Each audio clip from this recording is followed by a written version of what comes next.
साऊथचा superstar Allu अर्जुनचा चित्रपट Pushpa 2 the rule ची advance booking आजपासून सुरू झाली। तिकीट विक्री सुरू झाल्यापासून अवघ्या एका दिवसातच चित्रपटाने खूप कमाई केल्याचं समोर येत आहे। पुष्पा 2 द रूल हा चित्रपट 5 डिसेंबर 2024 ला देशातच नाही तर जगभरात प्रदर्शित होणार आहे।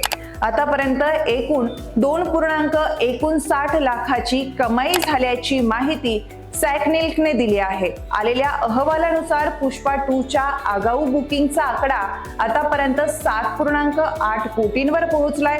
हे आकडे ब्लॉक सीट्स विचारात घेत नाहीत। ब्लॉक सीट्सचा समावेश केल्यास ही संख्या 13.12 कोटी रुपयांवर जाऊ शकते असा अंदाज लावण्यात येत आहे।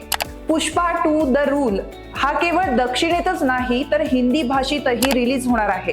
अशा परिस्थितीत देशभरातील लोकांमध्ये या चित्रपटाबाबत उत्सुकता आहे। हिंदी 2D चित्रपटांच्या आगाऊ बुकिंग मधून मिळणारी कमाई खरं तर तेलुगू 2D पेक्षा जास्त असल्याची माहिती समोर येते। हिंदी आणि तेलुगू मधील कमाई बद्दल आपण आता जाणून घेऊया। हिंदी 2D ची कमाई 3.45 कोटी तर हिंदी आयमॅक्स 2D ची कमाई 1.52 कोटीवर आहे। हिंदी 3D ची कमाई 1.31 कोटींवर आहे तर तेलुगू 2D ची कमाई 2.74 कोटींवर आहे। तर तेलुगू आयमॅक्स 2D ची कमाई 6 लाखांवर पोहोचली आहे। तेलुगू 3D मध्ये 4.69 लाख रुपये कमाई झाल्याची माहिती समोर येत आहे। पुष्पा 2 ची तुलना प्रेक्षकांच्या उत्साहानुसार केली तर बाहुबली 2 सारख्या क्लासिकशी केली जात आहे।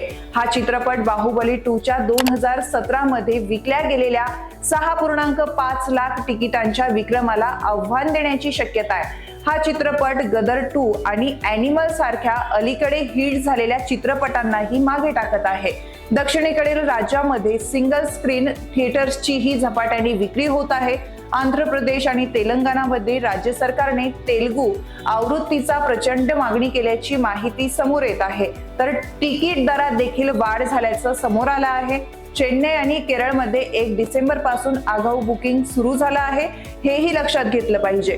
पुष्पा 2 द रूल 5 डिसेंबर रोजी रिलीज होणार आहे आणि त्यासाठी प्रचंड आगाऊ बुकिंग चित्रपटाबद्दलची प्रचंड उत्सुकता दर्शवित आहे। सुकुमार दिग्दर्शित पुष्पा 2 द रूल तमिळ, तेलुगू, मल्याळम, कन्नड आणि हिंदी या 5 भाषांमध्ये प्रदर्शित होणार आहे। अल्लू अर्जुन या चित्रपटात पुन्हा एकदा धमाल करणार आहे।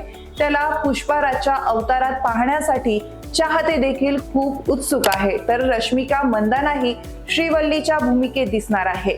या चित्रपटाला पुष्पा चित्रपटाप्रमाणे चांगला प्रतिसाद मिळतो की नाही हे पाहणं आता महत्त्वाचं ठरणार आहे। मित्रांनो, तुम्हाला ही माहिती कशी वाटली हे आम्हाला कमेंट करून नक्की सांगा आणि अशाच मनोरंजनपर माहितीसाठी चॅनलला सबस्क्राईब करायला विसरू नका।